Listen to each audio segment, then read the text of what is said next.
అర్థం చేసుకున్నారు. ఎప్పుడు ఎన్నికలు వస్తే ఎప్పుడు కార్యకర్తలంతా ఉన్నారు. ఆ సమయం ఆసన్నమైంది.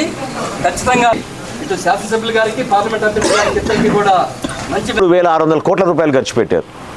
మరి ఇక్కడ కట్టారో లేకపోతే ఉన్నది అద్దెకి తీసుకున్నారో నాకు తెలియదు, కానీ వలభాపురంలో ఒక ఆత్మీయ సమావేశం సామిరెడ్డి గారి ఆధ్వర్యంలో మనం ఆయన ఇంటి దగ్గర ఏర్పాటు చేసుకోవడం.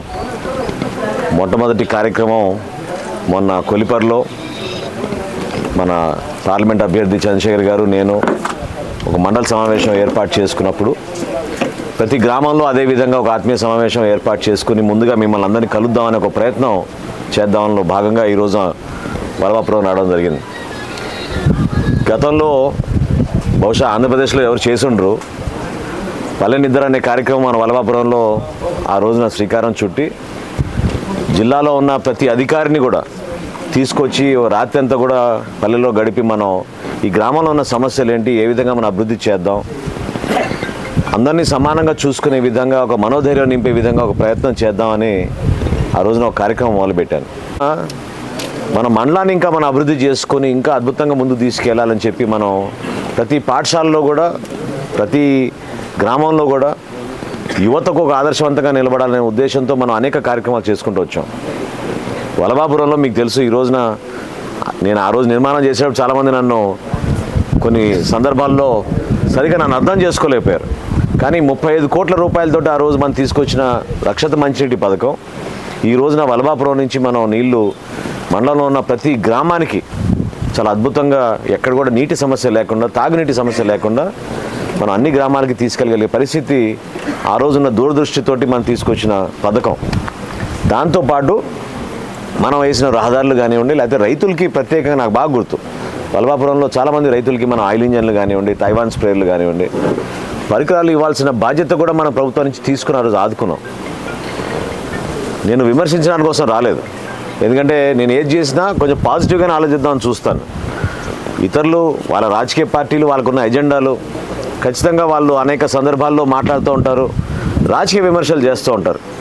కానీ నేను ఎప్పుడు కూడా రాజకీయ విమర్శలు చేయను. నేను చేసేది ఏంటంటే మనం అందరం కలిసికట్టుగా నిలబడితే మన ప్రాంతాన్ని మనం అభివృద్ధి చేసుకోవాలి. ఇందాక సామిరెడ్డి గారు అన్నట్టు అమరావతి రాజధాని అని చెప్పి మనకి నిర్మాణం చేసుకున్న సందర్భంలో పూర్తిగా దాన్ని విధ్వంసం చేసే విధంగా తయారు చేసినప్పుడు ఎంత నష్టం జరిగిందో మీరందరూ చూశారు. ప్రాంతం ఖచ్చితంగా ఎంతో అభివృద్ధి చెందాల్సింది. తీర ప్రాంతం అద్భుతంగా మనకు వనరులు ఉన్నాయి, కానీ ఆ వనరుల్ని మనం సరిగ్గా ఉపయోగించుకోలేకపోతే కేవలం కొంతమంది కుటుంబాలకు కొంతమందికే పరిమితం అయితే ఎంత నష్టం జరిగిందో మన ప్రాంతాన్ని మీరు చూస్తూనే ఉన్నారు. ఎంతో ఆదర్శవంతంగా మీరందరూ కూడా కష్టపడి కొలిపర మండలం ఆ రోజు గుంటూరు జిల్లాలో నంబర్ 1 స్థానంలో ఉండేది. నంబర్ 1 స్థానంలో ఉండేది కొలిపర మండలం. 57 మండలాల్లో ఉన్నత స్థాయిలో ఉండేది కొలిపర మండలం. అది మహిళల పొదుపు సంఘాల్లో కానివ్వండి, మీరు చేస్తున్న కష్టంతో మీరు పండించిన పసుపు కానివ్వండి, రైతాంగం ఇక్కడ ఎంతో ఆదర్శవంతంగా నిలబడిన సందర్భాల్లో వేరే రాష్ట్రాల నుంచి వేరే ప్రాంతాల నుంచి కూడా వచ్చి కొలిపరలో నేర్చుకుని వెళ్ళాలని ఉండేవాళ్ళు. అసలు అధికారులు ఏమైపోయారని నేను ప్రశ్నిస్తున్నాను. ఒక శాసనసభ్యుడు కనీసం గోతులు కూడా పూడ్చుకోలేకపోతే మరి దేనికి శాసనసభ్యుడు పదవి చెప్పండి? ఎంత ఇబ్బందిగా ఉంది మనకి రావాలంటే మన గ్రామానికి. ఈ రోజున అరగంటలో జరగాల్సిన ప్రయాణం గంటన్నర పడుతుంటే ఎంత ఇబ్బంది. పాపం వాళ్ళు గుంటూరు నుంచి వచ్చారు, సామిరెడ్డి గారు కూతురు అల్లుడు. కనీసం 3 గంటలై ఉంటుంది, 2.5 గంటలై ఉంటుంది గుంటూరు నుంచి రావాలంటే. కరకట్న వస్తున్నారా? అసలు ఒకప్పుడు నందివెలుగు దగ్గర అంత అద్భుతంగా మనం వంతెనలు వేసి, శివులూరు దగ్గర మీకు తెలుసుగా 40 రోజుల్లో వంతెన వేసాను. వంతెన అక్కడ ఆ రోజు చెడిపోతే పడిపోయింది ఆ రోజున 40 రోజుల్లో. దేనికోసం అంటే ప్రజలు ఇబ్బంది పడకూడదు కదా, ఆ విధంగా ఆలోచించాలంటున్నాను నేను. ఖచ్చితంగా తెలుగుదేశం పార్టీలో ఉన్న ప్రతి కార్యకర్తకి ఏ విధంగా ఆలపాటి రాజా గారు మీకు ఒక మంచి నాయకుడిగా నిలబడి మీతో పాటు పోరాటం చేసి పార్టీ బలోపేతం కోసం సమాజం కోసం నిలబడ్డారో అదే కార్యక్రమం ఖచ్చితంగా కొనసాగిద్దాం. నేను మీతో పాటు అండగా నిలబడతాను. ఆయనకున్న ఆలోచనలు నాకున్న ఆలోచనలు కలిపి ప్రస్తుతం ఉన్న సమస్యలు ఏవవుతున్నాయో వాటిని అధిగమించుకునే విధంగా ఒక మంచి ప్రణాళిక మాత్రం అవసరం.